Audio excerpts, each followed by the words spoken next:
Muy buenos días, queridos amigos, bienvenidos al canal Tiempo y Atención, entrando en libertad, saliendo en libertad, y bienvenidos de nuevo al ascenso del hombre. En realidad es el ascenso del ser humano,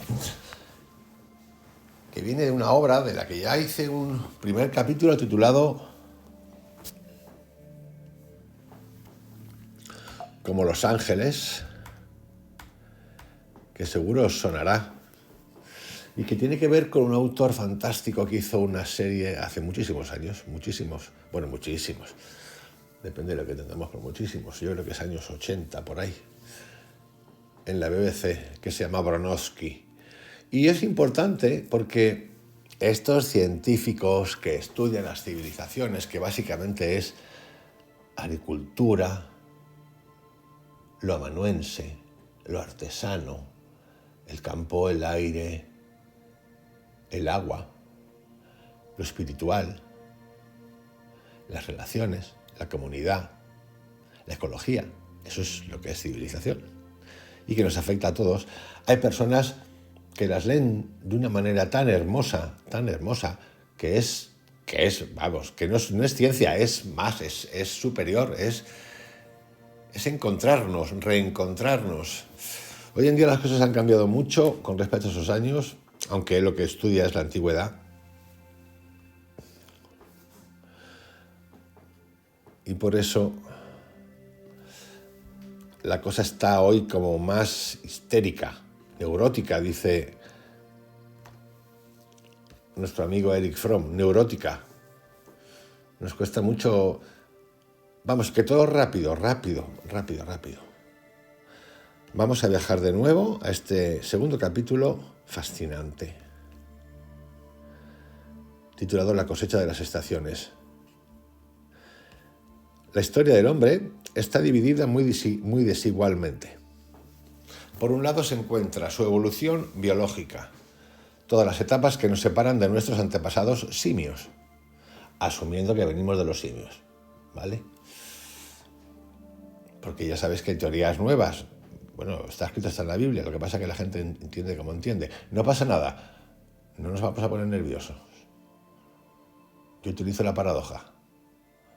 Si medio mundo se ha creído la Virgen María por obra del Espíritu Santo, pues ¿por qué no vamos a creer que también venimos de los simios? Aunque falta un eslabón perdido siempre falta un eslabón perdido. Es igual que lo del origen del universo. ¿Cómo puede haber origen del universo? A mí me cuesta entenderlo. Los científicos nos dicen Big Bang. Han llegado hasta un segundo, milisegundos antes del Big Bang. Pero bueno, ¿y el Big Bang? ¿De dónde venía? ¿Qué pasa? Origen del universo. Nos piden que aceptemos eso como animal, como pulpo, como animal de compañía. Sí, yo me lo tomo con esta desvergonzonería, que es la que me encanta para tratar ciertas cosas, con respeto, pero desvergonzado. ¿Desvergonzado qué significa? Que tú puedes leer. No pasa nada.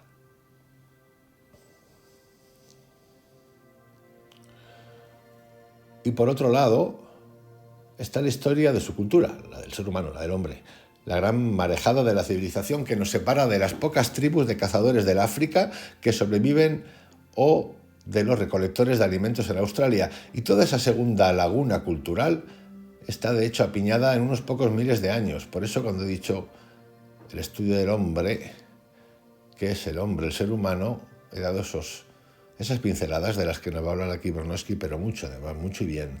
Se remonta solamente a unos 12.000 años, algo más de 10.000 años, pero mucho menos de 20.000. A partir de este momento, Bronowski se concentra en hablar acerca de los últimos 12.000 años, que contienen prácticamente todo el ascenso del hombre tal como lo entendemos ahora. Sin embargo, la diferencia entre los dos elementos, entre la escala de tiempo biológico y cultural, la del simio y la de las culturas, como tales, es tan grande que lo mejor es mirarla de una manera genérica, es decir, hacia atrás. Le tomó al hombre cuando menos de 2 millones de años el cambiar de criatura oscura y pequeña como la piedra en la mano, el Australopithecus, en África Central, a su configuración moderna, el Homo sapiens. Esto constituye el paso de la evolución biológica, aunque la evolución biológica del hombre haya sido más rápida que la de cualquier otro animal. Pero para el Homo sapiens ha tomado mucho menos de 20.000 años el dar origen a las criaturas que tanto usted como yo aspiramos a ser artistas y científicos, edificadores de ciudades, planificadores de futuro, lectores, viajeros, exploradores de lo natural y de la emoción humana, inmensamente más ricos en experiencia y en imaginación que cualquiera de nuestros ancestros. Por lo menos eso nos gusta pensar a nosotros, porque lo pensamos más divertido, porque nosotros pensamos. Joder, cómo vivían los anteriores. Pero claro, ¿y los anteriores qué pensaban? Algo pensarían también, ¿no? Este es el paso de la evolución cultural. Una vez iniciado, avanza como el cociente de aquellos dos elementos, cuando menos 100 veces más rápido que la evolución biológica. Esto es importante. ¿Para qué? Para entender hoy la inteligencia artificial. La evolución de la inteligencia artificial es muchísimo más rápido que esto todavía. Pero todavía no lo entendemos. Una vez iniciado, está la fase crucial, que es la siguiente. La podemos iniciar con una pregunta. ¿Por qué comenzaron tan recientemente los cambios culturales que han hecho del ser humano amo de la Tierra? Hace 20.000 años que el hombre, donde quiera que se encontrase, era forrajeador y cazador, cuya técnica más avanzada era la del incorporarse a un hato errante, como todavía lo hacen los lapones. Hace 10.000 años ya había cambiado y empezado en ciertos lugares a domesticar algunos animales y a cultivar algunas plantas. Y este es el cambio a partir del cual la civilización despega. Resulta extraordinario pensar que solo en los últimos 12.000 años principió la civilización tal como la entendemos. Tuvo que haber ocurrido una explosión extraordinaria hacia el año 10.000 a.C., un número genérico, pero para tener una referencia, y la hubo. Pero fue una explosión silenciosa. Y se trataba del fin de la última glaciación, es decir, del fresquito congelado, de la nevera de la naturaleza, el freezer. Podemos detectar el aspecto, y valga la expresión, olfatear el cambio en algún paisaje glacial. La primavera en Islandia se repite a sí misma año tras año, pero hubo ocasión en que se expandió por toda Europa y Asia cuando los hielos se retrajeron. Y el hombre, que había pasado por dificultades increíbles, cerrado desde el África durante el último 1.000.000 de años, luchado a través de las glaciaciones, se encontró de pronto en tierra fértil y rodeado de animales, lo cual le hizo adoptar un estilo de vida diferente. Por eso se sabe que los vikingos son de los primeros que entraron a América por arriba. Creo que es Bering, ¿no? ¿Por qué? Porque se podía cruzar.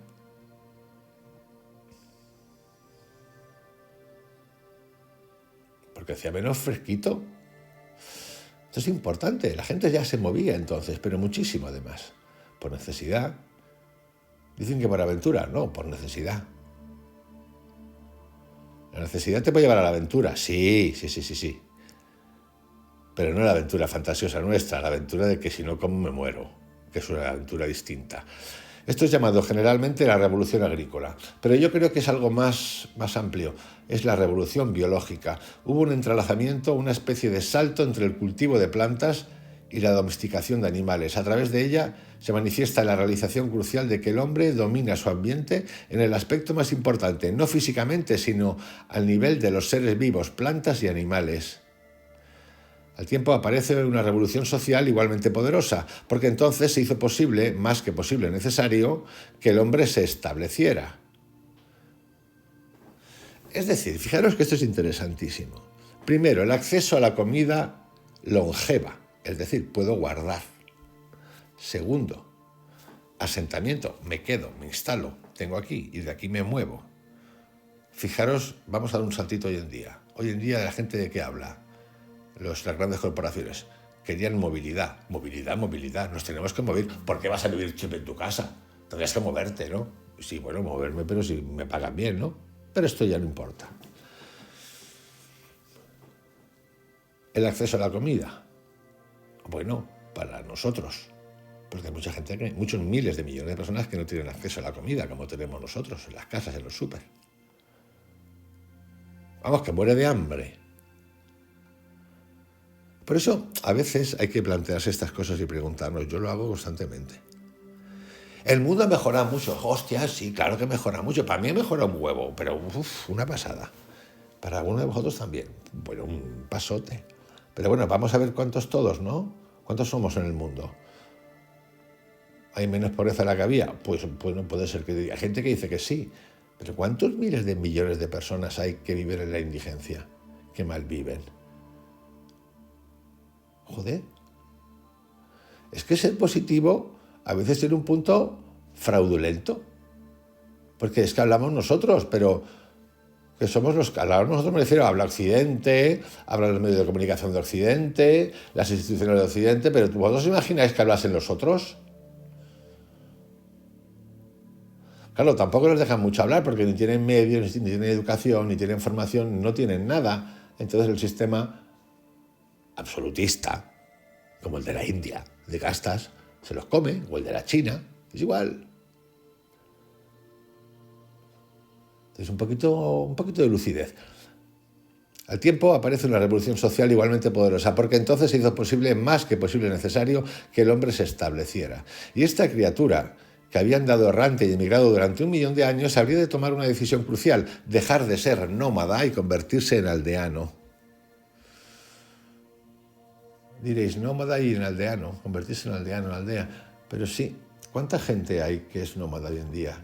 Todas estas gentes que emigran, que se largan porque no soportan a sus países sin nada. Sin nada. Cuando digo sin nada, es sin nada. Todos conocéis, ¿no?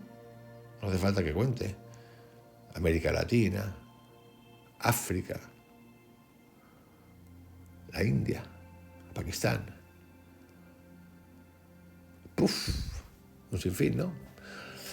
Contamos con un registro antropológico de la lucha de conciencia de un pueblo que tomó tal determinación. En el registro, que es la Biblia y el Antiguo Testamento. Creo que la civilización descansa en esa decisión. En cuanto a los pueblos que nunca se decidieron, quedan pocos sobrevivientes. Existen algunas tribus nómadas que todavía van a través de vastas jornadas transhumantes de un campo de pastoreo a otro. Los Bactrianitas en Persia, por ejemplo. Persia es Irán ahora. Y realmente hay que viajar y vivir con ellos para comprender que la civilización no puede florecer nunca en la vida nómada. Todo en la vida nómada es inmemorial. Los bactrianitas han viajado siempre solos, sin ser observados en absoluto. Como otros nómadas, se consideran a sí mismos una familia, los hijos de un solo padre fundador, del mismo modo que los judíos solían autonombrarse hijos de Israel o de Jacob. Los bactrianitas adaptaron su nombre de un pastor legendario de la era mongólica, Bakhtiar. La leyenda de su propio origen y de su fundador empieza así. Y el padre de nuestro pueblo, el hombre de las colinas, Bakhtiar, surgió de la solidez de las montañas del sur en tiempos remotos. Su simiente era tan numerosa como las rocas de las montañas y su pueblo prosperó. El eco bíblico suena y resuena conforme la leyenda avanza. El patriarca Jacob tenía 2 esposas, a cada una de las cuales sirvió como pastor durante 7 años. Comparemos la historia de los patriarcas de los bactrianitas. Y luego haré un comentario acerca de esto. La primera esposa de Bakhtiar tuvo 7 hijos, padres de las 7 líneas y fraternas de nuestro pueblo. Su segunda esposa tuvo 4 hijos, y nuestros hijos habrán de tomar por esposos a las hijas en las tiendas de sus padres y de sus hermanos, para que los rebaños y las tiendas se dispersen. Si nos ponemos a leer un poquito, lo que acabo de contar es: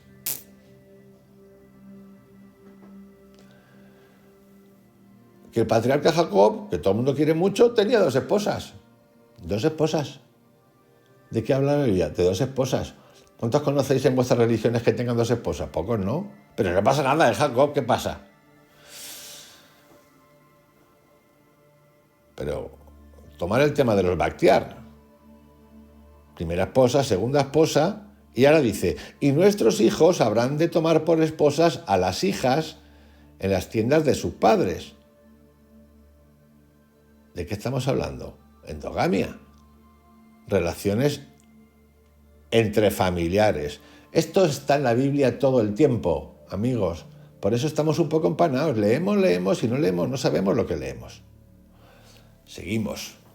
Al igual que para los hijos de Israel, los rebaños eran de vital importancia. No escapan a la mente del historiador.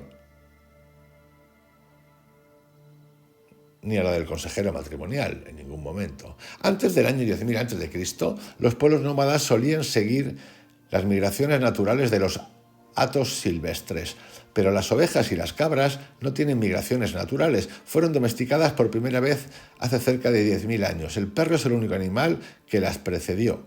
Y cuando el hombre las domesticó, se echó a cuestas la responsabilidad de la naturaleza. El nómada debe dirigir el hato indefenso. El papel de la mujer en las tribus nómadas está escasamente definido. Sobre todo la función de la mujer es producir hijos, sobre todo hijos varones. Ya venimos de la manita de Dios. Demasiadas hijas acarrean una desgracia inmediata. Esto hasta en China, hasta hace poquito. Porque a la larga amenazan con desastres. Fijaros ya la manera de ver el mundo. Además de esto, sus deberes consisten en la preparación de alimentos y de ropa.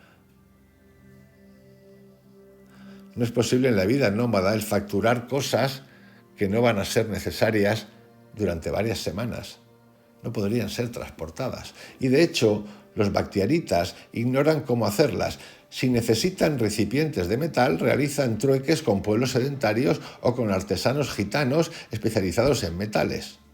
Un clavo, un estribo, un juguete o la campana de un niño son cosas que deben conseguirse fuera de la tribu. La vida de los bactiaritas está muy bien circunscrita para poseer el tiempo o la habilidad de especializarse. Las innovaciones no tienen cabida por falta de tiempo durante los desplazamientos. Entre el atardecer y el amanecer, yendo y viniendo toda su vida, de desarrollar algún artefacto nuevo, algún pensamiento nuevo, ni siquiera alguna melodía nueva. Las únicas costumbres que prevalecen son las costumbres antiguas. La sola ambición del hijo es la de llegar a ser como el padre. Estos son los nómadas. El entorno, el medio en el que estamos, nos marca mucho, todo el tiempo, como es el ejemplo de estos nómadas. La sociedad, civilización, como ciudad hoy en día, el sistema de trabajo que nos han montado, nos marca muchísimo, nos impide cosas. Nos quita tiempo, por ejemplo, igual que los nómadas. Y esto no es ni malo ni bueno, es lo que es, pero el que sea lo que sea, no quiere decir que tú como ser humano no puedas pensar. Nómadas. Es una vida sin cambios. En realidad todo cambia todo el tiempo, porque el nómada se enfrenta a la realidad que le viene del momento. No se puede esconder. Por lo tanto, más vale que esté dispuesto a los cambios, porque si no se lo come el camino.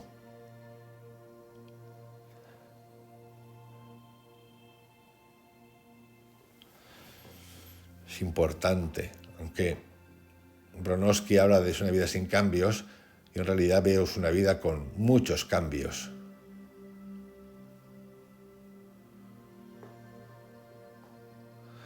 Sí tenemos historias que han salido en películas contadas por antropólogos, como por ejemplo cuando una tribu nómada se pregunta ¿qué sucede con los ancianos cuando no pueden cruzar el río? Dice nada, quedan a la zaga hasta morir. El perro es el único sorprendido al ver al hombre abandonado.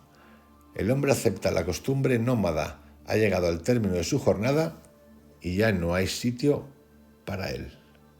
El paso más grande e importante en el ascenso del hombre es la transición de nómada a agricultor sedentario.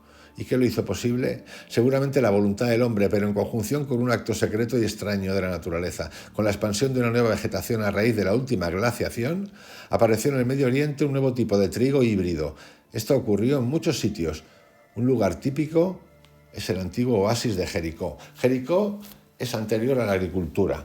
Sus primeros pobladores se establecieron aquí durante la primavera, en este de otra manera desolado suelo del cual sus habitantes recolectaban trigo, aunque no sabían todavía cómo sembrarlo.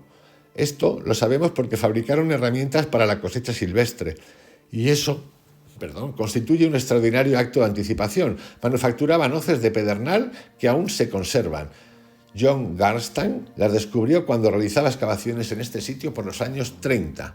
El mango de la hoz arcaica podría haber sido un pedazo de cuerno, de gacela o de hueso.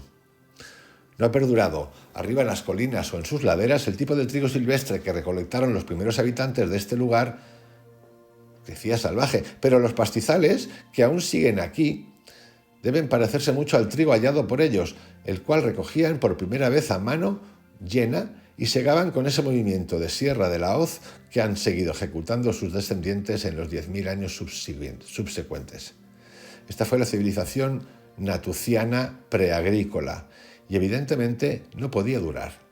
Estaba a punto de convertirse en agricultura y este fue el siguiente acontecimiento que tuvo lugar en la zona de Jericó. El punto crítico es en la expansión de la agricultura en el Viejo Mundo. Fue casi con seguridad la aparición de dos tipos de trigo con espigas grandes completamente llenas de semillas. Antes del año 8000 a.C., el trigo no era como ahora una planta lozana, era solamente una de las muchas hierbas silvestres que proliferaban por todo el Oriente Medio. A causa de algún accidente genético, el trigo silvestre se cruzó con la planta llamada rompesacos, dando forma a un híbrido fértil. Tal accidente debió ocurrir en muchas ocasiones a la vegetación naciente surgida a partir de la última glaciación. En términos del mecanismo genético que regula el crecimiento, se combinaron los 14 cromosomas del trigo silvestre con los 14 del rompesacos, originando la variedad Emmer, de 28 cromosomas, dando como resultado que esta variedad fuese mucho más robusta. Este híbrido pudo difundirse de manera natural, porque sus semillas están unidas a la raspa en forma tal que hace posible su dispersión por el viento. Ya tenemos una idea de cómo el hombre consigue dar un salto cualitativo en su calidad de vida, sobre todo en la alimentación. Que tal híbrido sea fértil es raro, aunque no singular entre las plantas, pero ahora la historia de la vida de esta fértil planta que siguió a las glaciaciones resulta más sorprendente. Ocurrió un segundo accidente genético debido tal vez a que la Emmer ya era cultivada. La Emmer se cruzó con otra variedad natural de rompesacos y produjo un híbrido de incluso mayores dimensiones con 42 cromosomas, el trigo del pan. Esto de por sí era muy improbable, pues sabemos ahora que el trigo del pan no hubiera podido ser fértil a menos que sufriera una mutación genética específica de un cromosoma. Aquí podemos entrar en mil cosas. Bronowski dice que esto es rarísimo, pero ha pasado. Seguro que si agarramos a alguien del mundo y las filosofías extraterrestres, nos puede decir que esto lo puso alguien. Pero bueno, también dicen que nosotros somos una cuestión genética fabricada por otros. ¿Y por qué no el trigo? Es igual, comentario, nada más. Pero hay algo todavía más extraño. Continuamos con las extrañezas del trigo. Contamos en la actualidad con una bella espiga de trigo que nunca esparcería su simiente por el viento, ya que es sumamente compacta y difícil de romper. Y si yo la rompo, ¿por qué? La granza vuela y cada grano cae exactamente donde creció. Permítanme recordar que es completamente diferente el trigo silvestre o la del híbrido primitivo, el Emmer. En aquellas formas primitivas la espiga es mucho más abierta y si se rompe, un efecto muy diferente tiene lugar. Se consiguen granos que vuelan con el viento. Los trigos del pan han perdido esa inhabilidad. Repentinamente el hombre y la planta están juntos. El hombre cuenta con el trigo del cual se alimenta, pero el trigo también piensa que el hombre fue hecho para él, porque sólo así puede propagarse. Pues los trigos del pan se pueden multiplicar únicamente mediante ayuda. El hombre debe cosechar las espigas y esparcir las semillas, y la vida de cada cual, hombre y planta, depende de la otra. Esto constituye un auténtico cuento de hadas de la genética, como si el arribo de la civilización hubiese sido bendecido anticipadamente por el espíritu del abad Gregor Mendel. Interesante esto. ¿Y por qué es interesante? Porque nosotros también somos vida. Las plantas son vida. Las plantas buscan todo el tiempo asociarse y bendecirse y regenerarse para sobreexistir y procrearse. Sin duda, hay competencia en la naturaleza. ¿Quién te dice a ti que esa planta del trigo no haya desarrollado una dependencia en relación con el ser humano, que también somos vida, como un árbol? La pregunta es fascinante porque tiene implicaciones potentísimas. Una conjunción feliz de acontecimientos naturales y humanos creó la agricultura. Esto ocurrió en el Viejo Mundo hace aproximadamente 10.000 años en la zona fértil del Oriente Medio, pero seguramente ocurrió en más de una ocasión. Es casi seguro que la agricultura fue inventada de nuevo independientemente en el Nuevo Mundo, o al menos eso creemos por la evidencia que tenemos de que el maíz necesita al hombre como el trigo. En cuanto al Oriente Medio, la agricultura se difundió irregularmente en sus declives montuosos, de los cuales la cuesta que va del Mar Muerto a Judea, la región que circunda a Jericó, es a lo sumo un lugar característico y nada más. En sentido literal, la agricultura parece haber tenido inicios diversos en esta zona, algunos de ellos anteriores a Jericó.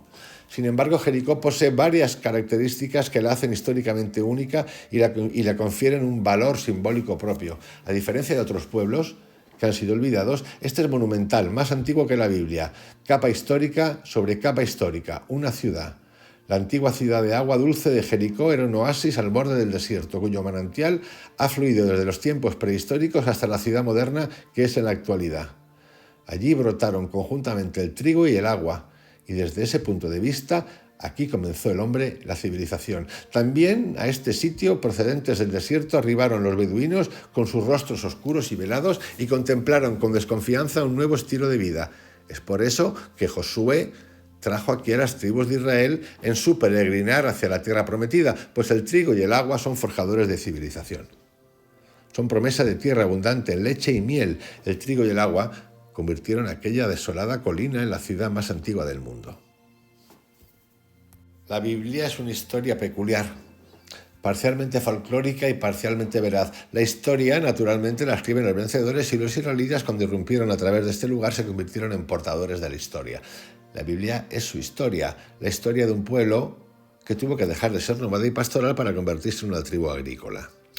La agricultura y la ganadería pueden parecer simples búsquedas, pero la hoz natuciana nos demuestra que ninguna de ellas permanece estática. Cada etapa de la domesticación de plantas y animales requiere de invenciones que comienzan por ser artefactos técnicos de los cuales se derivan principios científicos. Los dispositivos básicos, producto de una mente con dedos hábiles, pasan inadvertidos en cualquier aldea del mundo. Su multiplicidad de artificios pequeños y sutiles es tan ingeniosa y en un profundo sentido tan importante en el ascenso del hombre como cualquier aparato de física nuclear, la aguja, la alesna, el recipiente, el brasero, la espada, el clavo, el tornillo, el fuelle, la cuerda, el nudo, el telar, el arnés, el gancho, el botón, el zapato, y uno podría mencionar un centenar sin pararse a respirar. La riqueza estriba en la interrelación de los inventos. Una cultura es una multiplicación de ideas en la cual cada artefacto nuevo acelera y engrandece el poder de los restantes. La agricultura sedentaria crea una tecnología de la que se nutre todo lo físico y todo lo científico. Esto lo podemos apreciar observando la diferencia entre la hoz primitiva y la hoz más reciente. A primera vista son muy parecidas. La hoz del recolector de hace 10.000 años y la de 9.000 años de antigüedad, cuando ya se cultivaba el trigo. Pero miremosla más de cerca. El trigo cultivado debe segarse con un borde serrado, porque si se golpea el trigo, los granos caerán al suelo. Pero si es sesgado con suavidad, los granos no se desprenderán de la espiga. Y a partir de entonces, la hoz ha conservado esta característica. Y hasta en mi infancia, durante la Primera Guerra Mundial, cuenta Bronowski, la combada hoz de serrado borde era todavía un instrumento empleado para segar el trigo. Una tecnología como esta, un conocimiento físico como este, llega hasta nosotros como elemento integral de la vida agrícola. De una manera tan espontánea que podría decirse que las ideas descubren al hombre y no a la inversa. La invención más sobresaliente en toda la agricultura es, por supuesto, el arado. Fijaros cómo el ser humano, el encuentro con la naturaleza, nos va dando paso a la esencia de la vida, al contacto con la naturaleza, cosa que hemos perdido con la civilización, entre comillas, ciudad y tecnología, todo sustantivo,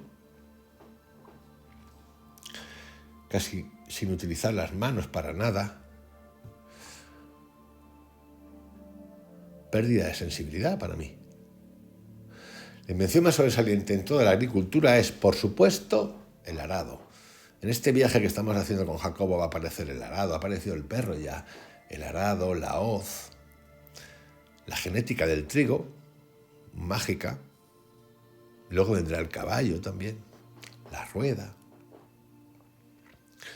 Nuestra imagen de este consiste en una cuña que divide el suelo, y la cuña es un invento mecánico primitivo importante.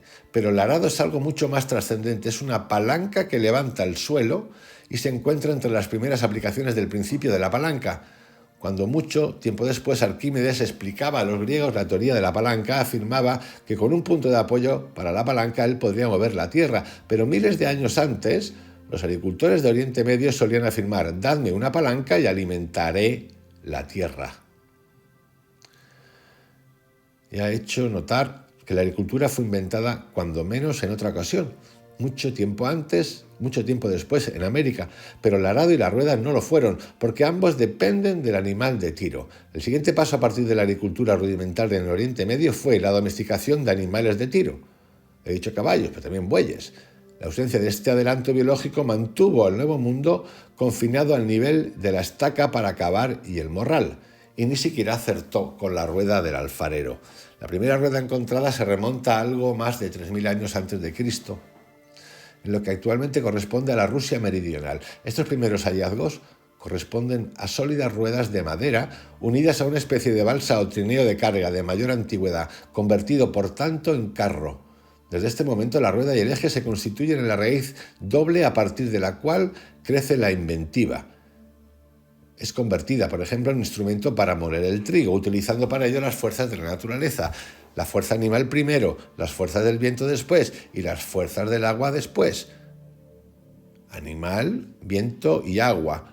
La rueda, energía. La rueda se convierte en modelo de todos los movimientos de rotación, en una norma de explicación y en el símbolo celestial de un poder superior al humano, tanto en la ciencia como en el arte.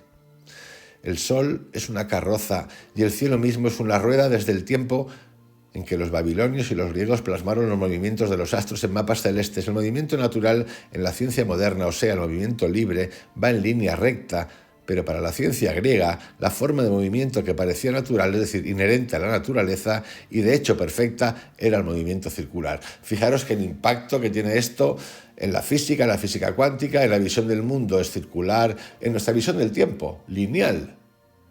Los griegos la veían circular. Hacia el año 1400 a.C., más o menos, en la época en que Josué tomó Jericó, los ingenieros mecánicos de Sumeria y de Asia convertían la rueda en una polea para extraer agua. Al mismo tiempo diseñaban sistemas de irrigación en gran escala. Los pozos de mantenimiento siguen utilizándose como puntos de referencia a lo largo del territorio persa, actual Irán. Cuentan estos con 100 metros de profundidad hasta conectarse con los canales subterráneos que constituyen el sistema, en un nivel en el cual el agua natural está a resguardo de la evaporación. 3.000 años después de la construcción de estos sistemas, las aldeas de Khuzistán siguen extrayendo su ración diaria de agua de los pozos para continuar con las faenas tradicionales en el agua en la antigua comunidad. Los canales subterráneos son una construcción tardía de una civilización citadina e implican la existencia a la sazón de leyes reguladoras de los derechos del agua y de la tenencia de la tierra y de otras relaciones sociales. En una comunidad agrícola, en una hacienda agrícola, en gran escala de Sumeria, por ejemplo, el régimen de justicia tiene un carácter distinto del de la comunidad nómada, que solo juzga el robo de una cabra o de una oveja. La estructura social comprende ahora la reglamentación de asuntos que afectan a la comunidad como un todo: el acceso a la tierra, la vigilancia y el control de los derechos del trigo y el derecho a usar, una y otra vez, las preciadas instalaciones de las que depende la cosecha de las estaciones, es decir, gestión y control. Esto es importante. Como veis, Bronowski es fascinante. El caballo, continúa, empezó como el buey, arrastrando carretas, pero con más categoría, tirando de las carrozas en los desfiles reales. Y entonces, alrededor del 2000 a.C., el hombre descubrió cómo matarlo. La idea debió de ser tan inquietante en su época como en su día la de la invención de la máquina voladora. Entre otras cosas, se requería de un caballo más grande y más fuerte. El caballo era originalmente un animal mucho más pequeño y como la llama de Sudamérica, no podía soportar el peso de un hombre por mucho tiempo. Las tribus nómadas que criaban caballos fueron consecuentemente las primeras en montarlos formalmente. Eran hombres procedentes de la Asia Central, Persia, Afganistán y del más allá. En Occidente eran llamados simplemente escitas, nombre colectivo para denominar a una criatura nueva y aterradora, un fenómeno de la naturaleza, el combo caballo-hombre. Porque el jinete es visiblemente más que un hombre. Su cabeza sobresale sobre la de los otros y se mueve con tal poder que atemoriza al mundo viviente. Cuando las plantas y los animales de la aldea fueron domesticados para el uso humano, El montar a caballo se convertía en algo más que un gesto humano, el acto simbólico del dominio sobre todo lo creado. Sabemos de esto a través del asombro y el pánico que volvería a sembrar el caballo en tiempos históricos al destruir la caballería española a las tropas peruanas que nunca habían visto un caballo en 1532. Así pues, mucho tiempo antes, los escitas eran el terror que arrasaba los países que desconocían la técnica del montar. Cuando los griegos vieron a los jinetes escitas, creyeron que caballo y jinete eran un solo ser. Así es como estos inventaron la leyenda del centauro. Por cierto, que el otro híbrido parcialmente humano, producto de la imaginación griega, el sátiro, no era originalmente mitad cabra, sino mitad caballo. Tan profunda era la inquietud que evocaba esta rápida criatura procedente de Oriente. Fantástico el descubrimiento del mito del centauro. No nos sería posible recapturar hoy en día el terror que causó la aparición del caballo montado en el Oriente Medio y en la Europa Oriental. Y esto es porque existe una diferencia de escala que solo puedo comparar con la llegada de los tanques a Polonia en 1939, arrasando todo lo que tenían delante. Considero que la importancia del caballo en la historia de Europa ha sido siempre subestimada. En cierto sentido, la guerra se creó mediante el caballo, como una actividad nómada. Eso fue lo que trajeron los hunos, eso fue lo que trajeron los frigios y finalmente los mogoles, y fue llevada a un clímax bajo Genghis Khan. Mucho tiempo después, de manera particular, las hordas móviles transformaron la organización de la batalla. Concibieron una estrategia bélica diferente, una estrategia parecida a un juego bélico. ¿Cómo gustan los hacedores, nos dice Bronowski, de jugar a la guerra?